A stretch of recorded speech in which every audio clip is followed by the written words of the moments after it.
Mahalin ang ating wika. Bakit nga ba mahalaga at dapat nating mahalin at pagyabungin ang ating sariling wika?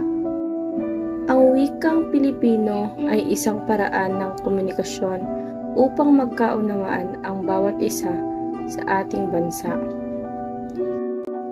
Ang wikang Pilipino ay nagsisilbing instrumento upang matukoy at malaman ang ating identidad, na kung saan, kung sino, at kung ano tayo.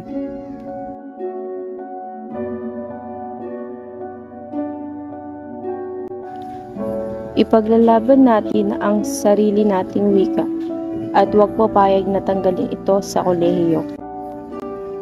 Kailangan nating pangalagaan ito sapagkat ito ang wikang ating kinagisnan at nagsisilbi itong palatandaan na tayo ay malayang bansa dahil sa meron tayong sariling lengguwaheng ginagamit sa bansa na nagmula pa sa ating mga matatapang na ninuno.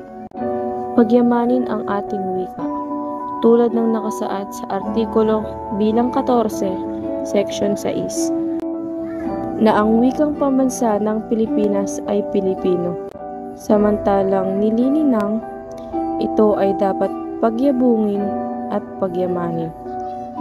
Pasasalig ng umiiral na wika sa Pilipinas at sa iba pang mga wika. Bilang estudyante, tayo ay makiisa at sumali sa advokasya na may layuning pagyamanin ang wikang Pilipino tulad ng tanggol wika. Ang hindi marunong magmahal sa sariling wika ay higit pa sa hayop at malansang isda.